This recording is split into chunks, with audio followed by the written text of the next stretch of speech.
She called it an upgrade, right in front of me, with her new man's arm draped around her shoulders like I'd never existed. Ayla looked me dead in the eyes across the VIP lounge. Her lips curved into that perfect little smirk I once mistook for love. You were the warm-up act, Zane. Roman is the real deal, the luxury I deserved. The ice in my glass cracked louder than her words, but not louder than the pounding in my head. I didn't flinch, didn't speak, just stared, calculating. Calm, unreadable, the way she used to beg me to stop being. Roman laughed, smug and lazy, adjusting the designer chain on his wrist. Don't take it personally, man. Some guys are born to earn it, others to spend it. She just picked the upgrade. I tilted my head, absorbing every syllable like it was data, like it was ammunition. Ayla leaned in closer, her perfume sharp and excessive. You're good at building things, Zane, but Roman? He knows how to live. I gave her a long, silent look. Not anger, not sadness, just stillness, the kind that comes right before a seismic shift. Then I stood up, buttoned my jacket, and left without a word. They thought I was walking away. They didn't realize I was stepping into the control room. She spent my credit, bragged about her new man, mocked what I built. So I rewrote the script. 2 hours later, her black card declined at Dior, then at Fendi, then at dinner. Roman pulled out his card to cover it. It declined too. What they didn't know? I funded his lifestyle, and hers, and every upgrade she thought she made. She told the world she traded me in for something better. So I showed her what happens when the foundation she stood on walks away quietly, then pulls the floor out from under her. Zane's voice was always the calmest in the room, even when chaos buzzed around him like static. He didn't raise it. He didn't crack. He didn't need to. The weight in his silence did what most men's anger never could, shut everything down. By 30, Zane had already become the name behind the architecture that made the skyline. The kind of man whose signature had more power than most CEOs. Entire boardrooms, quiet, surgical, strategic, not loud money, but heavy money. His world was muted suits, steel watches, and rooms where no one questioned him twice. Ayla had arrived into that world like perfume spilled on concrete, loud, intoxicating, and impossible to ignore. She wasn't subtle. She didn't want to be. Her walk had rhythm. Her laugh had sting. Her compliments always had a blade tucked beneath the lipstick. When they first met at a gallery opening, she looked at the sculpture, then at him, and said, "So, this is what control looks like." Zane didn't smile. "And what do you look like?" he asked. She smirked. "An upgrade." It was always like that. Games layered over games. She said she liked that he was unreadable, that he didn't need to impress anyone, that he never chased. But Ayla? Ayla liked to be worshipped. She measured love in things. 5-star rooms, front row seats, designer exclusives. She posted photos that didn't tag Zane, but tagged every luxury item she could find in the frame. He never stopped. Her not because he didn't notice, but because he was always watching the bigger picture. Ayla thought she'd outgrown him the moment Roman strolled into her life in his over-accessorized confidence and synthetic charm. Roman was loud, flashy, and full of rehearsed compliments, the kind of man who blew money in public just to get applause from strangers. That's what caught Ayla's eye. What she didn't realize was that Roman's money wasn't his. Zane had backed the app Roman used as his personal ATM. When Roman pitched him a lifestyle platform 2 years ago, Zane had invested, not because he believed in it, but because he knew men like Roman. The kind who used shine to cover rot. The kind who didn't know the cost of anything they owned. It didn't surprise Zane when Ayla's interest shifted. Her compliments to him became rarer. Her eyes wandered more. She started forgetting dinner plans, staying out longer, testing the waters.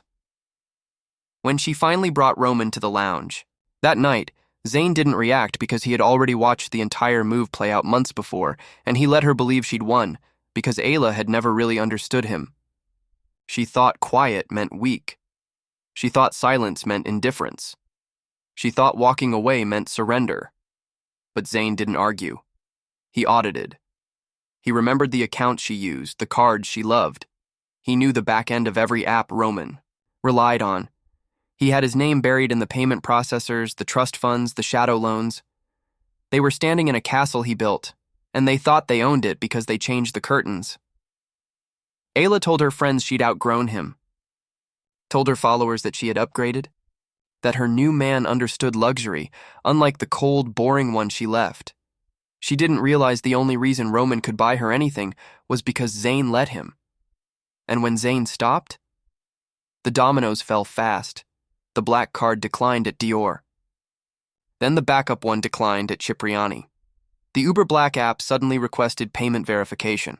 Hotel room access revoked, designer rentals suspended. Roman's spontaneous getaway plan got flagged by security as a payment fraud. Zane didn't lift a finger.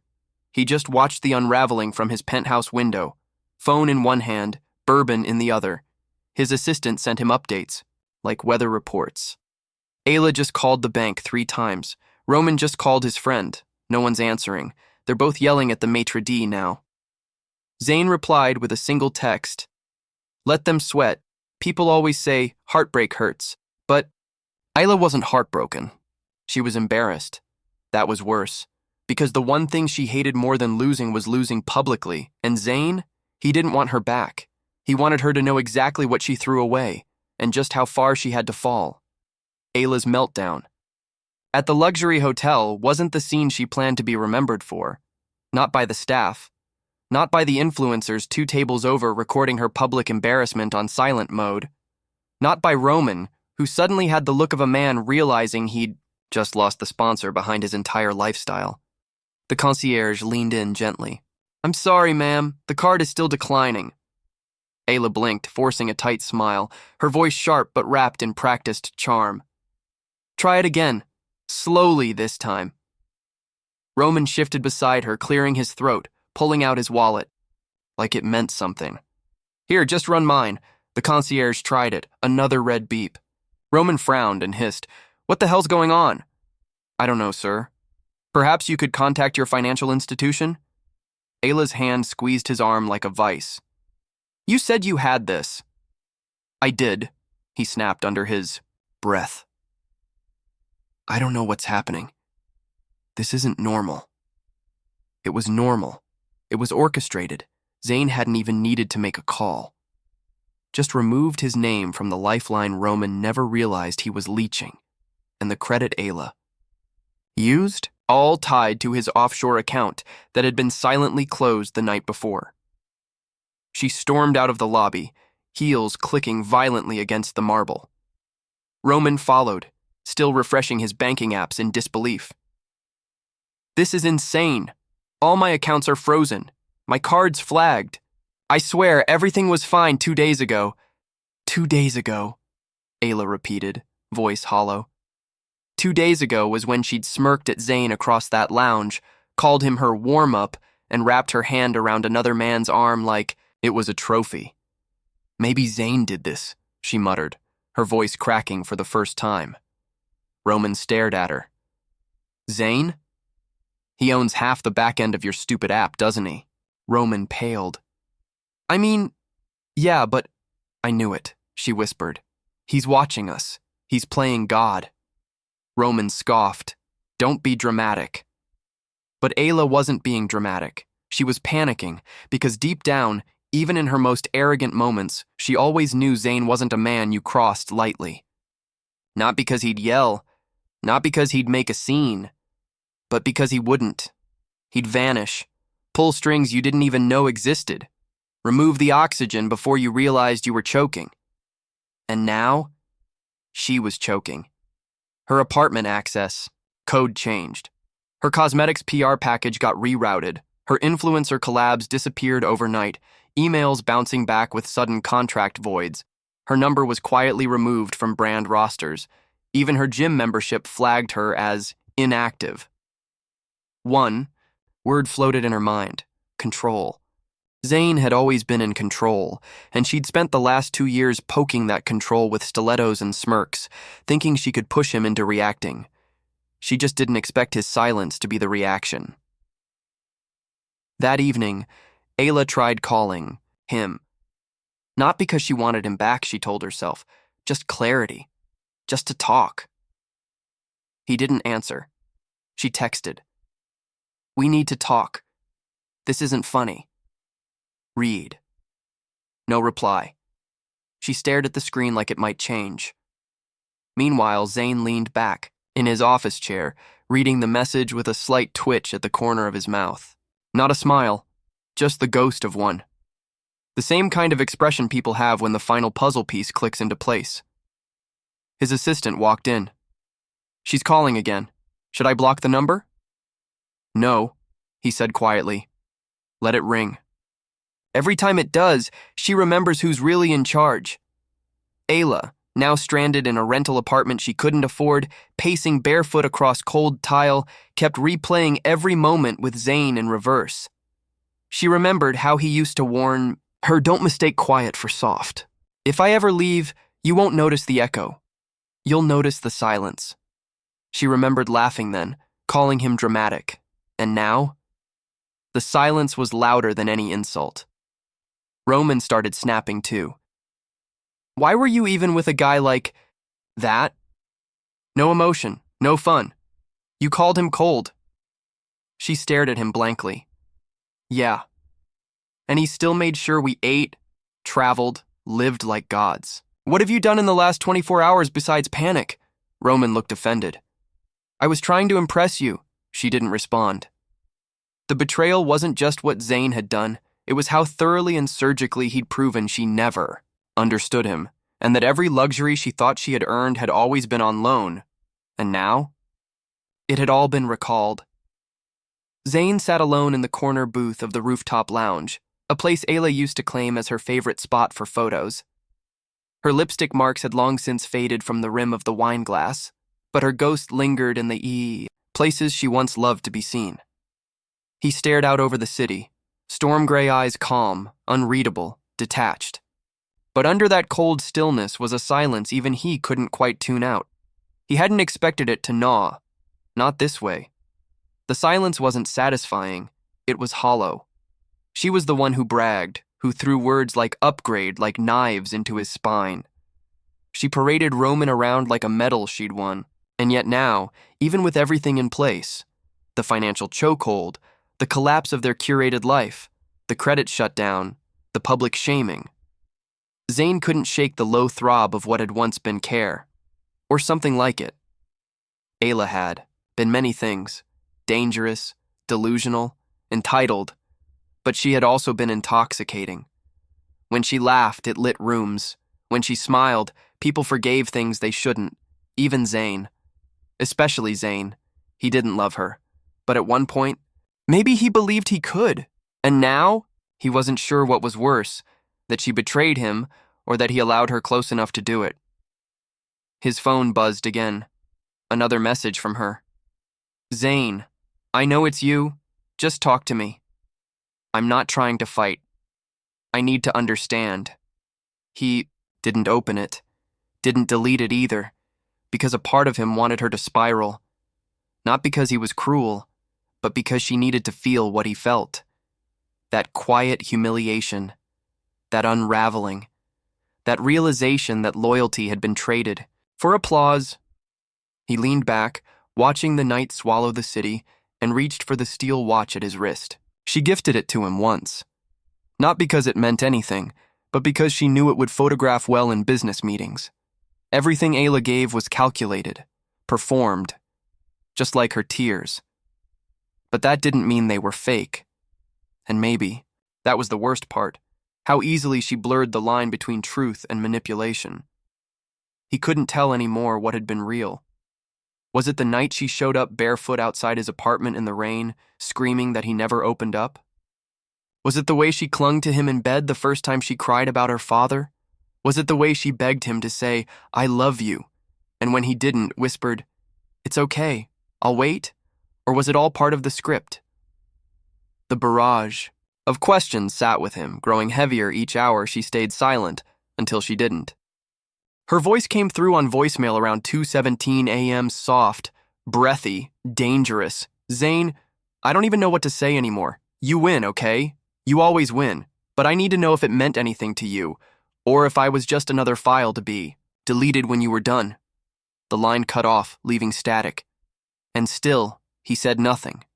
Because if he answered, if he opened that box, even for a second, it meant she got inside again, and he couldn't afford that. He'd built his life like a vault, stainless, sealed, untouchable. Isla was the crack in that armor, the only person who had ever made him second-guess the rules he lived by. And now?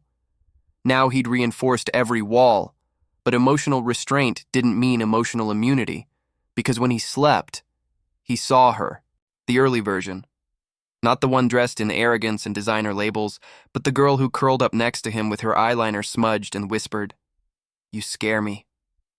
But I feel safe."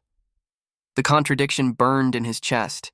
He had to remind himself what she became, what she chose, and what she called him when she thought he was beneath her. He pulled up her most recent Instagram post. Nothing new, just a story. A candlelit dinner in a cheaper restaurant than she was used to, the filter a little heavier to hide the missing designer shine. Roman was in the background, forced smile, flicking his wrist like it still had weight, but the ring on Ayla's finger was gone. Zane closed the app and stared into the skyline. She was unraveling, slowly, painfully, publicly, exactly as planned, but why didn't it feel like victory? 3 days after her last message, Ayla went quiet. No calls, no texts, no cryptic Instagram stories, nothing. Zane noticed. Not because he was waiting, but because her silence felt different, intentional, too clean. By day 4, his assistant entered his office mid-meeting.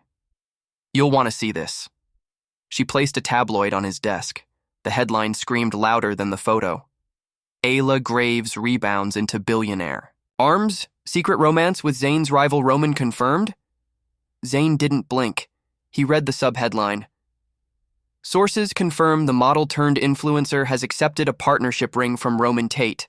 Rumored to be worth 4.7 matters, friends close. To the couple say she finally found a man who sees her worth. The picture was recent. Ayla in a silk slip dress, Roman on one knee, ring box open, her hand to her mouth like she was shocked. The entire thing looked staged. It was. Zane saw the frame manipulation instantly. The shadows were wrong. Her eyes didn't match the smile. The ring brand was outdated. Roman didn't have 4.7 million unless he liquidated everything, and Zane would know. He still controlled the debt ceilings tied to Roman's assets, so either someone fronted the image, or Ayla was playing her final card. A bluff. He sat quietly for a moment, fingers steepled under his chin. This wasn't a cry for help. It was retaliation. She wanted him to care.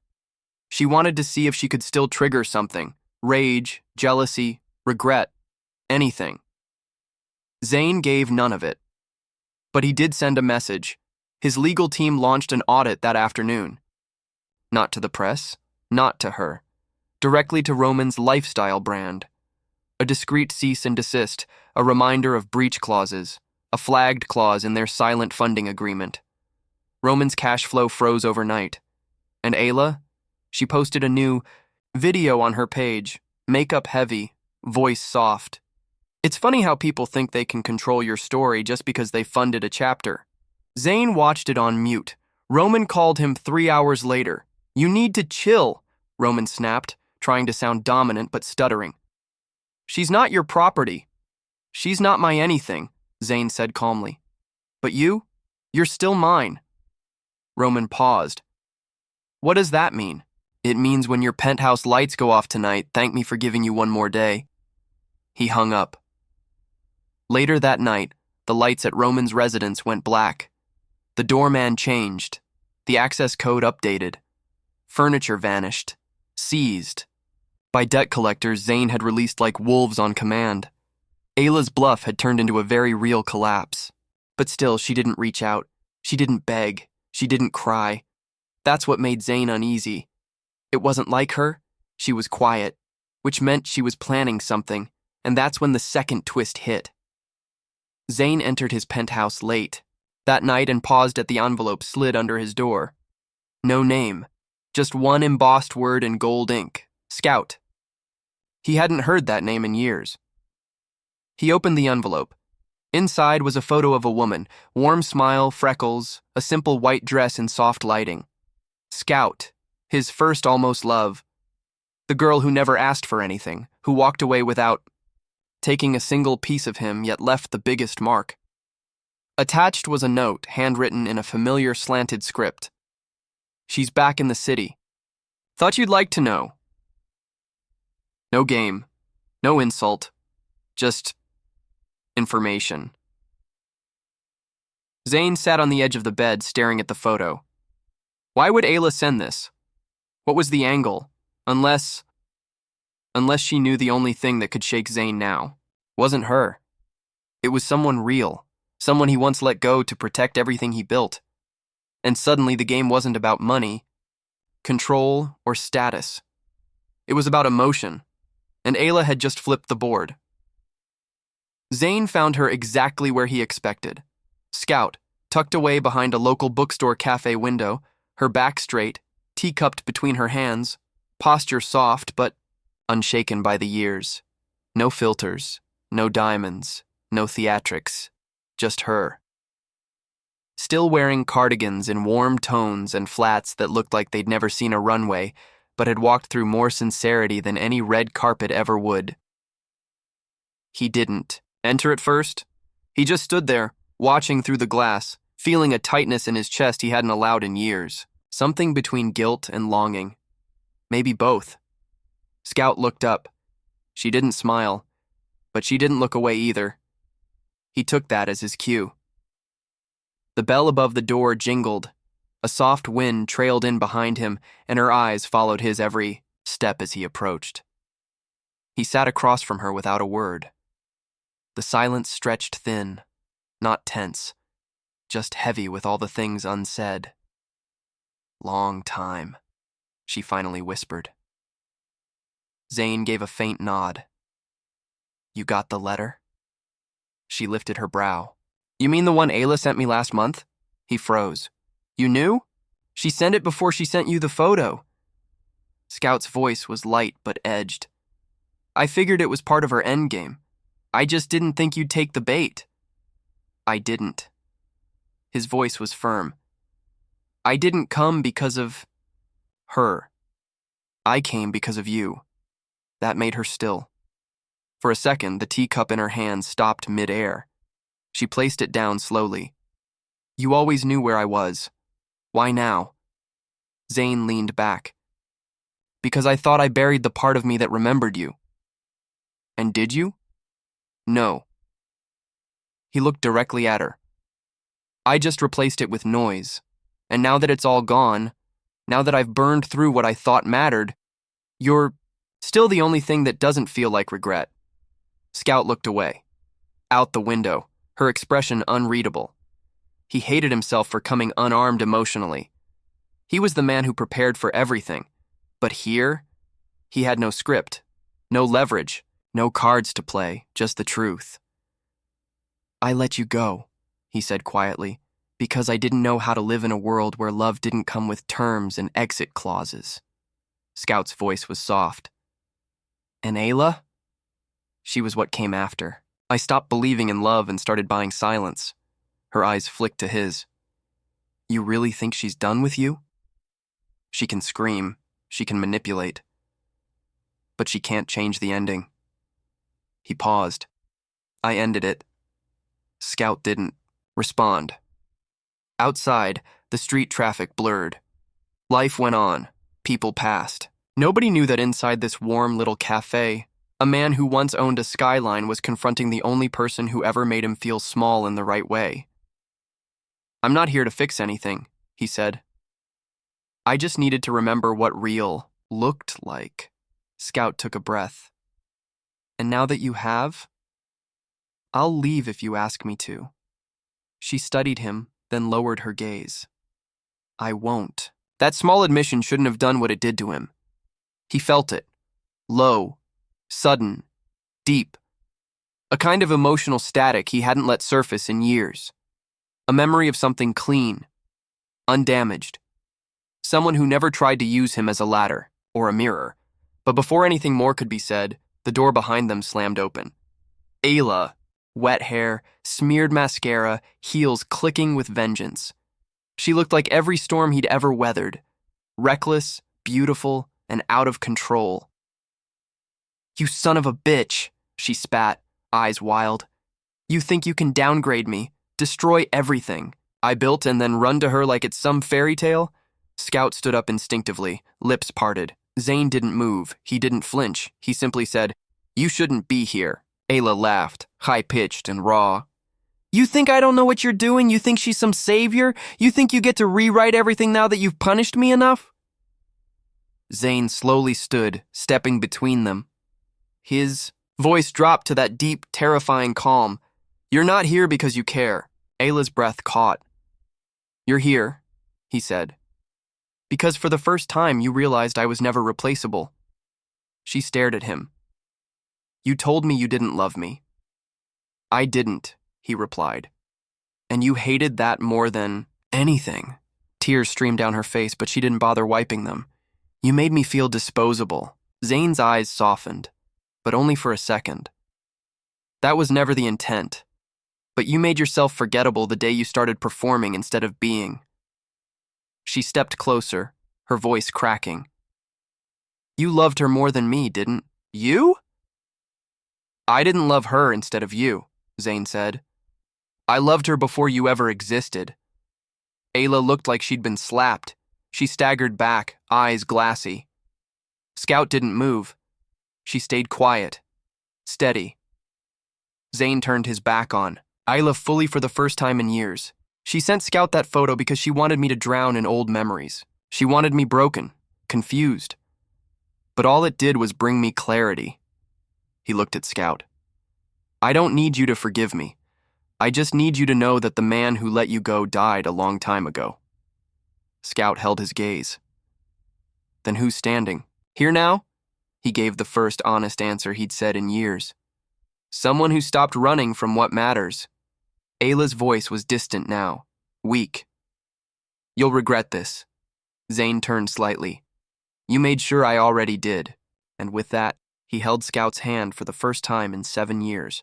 No designer heels, no noise, just honesty. 2 weeks passed. The city moved forward, indifferent as ever. But something about Zane's world had changed, not in noise or power. He still held the strings behind the scenes. The same offices bowed to his name, but in temperature. Things felt quieter, calmer, less cold. He didn't announce anything. He didn't post cryptic quotes. He didn't need to. People who had once tried to orbit his silence now scrambled to understand what had just happened. Because Ayla was gone. Not dead, just erased. Brands dropped her overnight, sponsorships dried up. Roman disappeared. Some said he left the country. Others said Zane's lawyers found a clause that stripped him of every cent and sent him back to wherever he came from. No one really cared. Ayla tried to fight it. For a while, she messaged journalists, pitched redemption arcs, told stylists she'd been wronged, but the public didn't buy it. Not this time. Her tears felt rehearsed. Her captions sounded forced, because the real show had already ended. Zane had made sure of it. She tried, once more to reach him, in person, quietly, late night, at his building, wearing an oversized hoodie and no makeup, trying to look like the girl he once might have loved. Security never even called him. They were told, never again. And Scout? She didn't move in, didn't need him to prove anything. She simply existed nearby. They had tea once a week. No pressure, no performance, just 2 people sitting in silence that didn't need to be filled.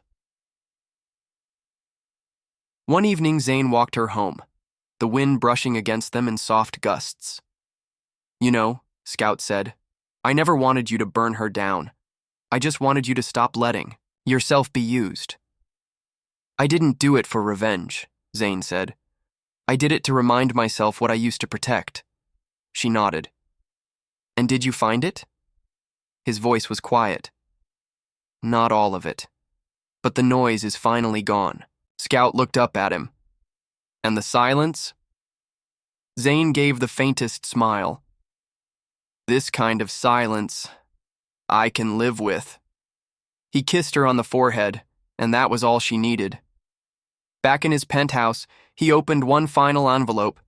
Inside was a copy of a withdrawal authorization, a private fund Ayla had once begged him to co-sign. It was her attempt to secure her own safety net, just in case she ever needed to escape. She never realized he'd written in a clause at the bottom, all funds tied to joint image. If separation occurs due to infidelity or reputational sabotage, balance is forfeit.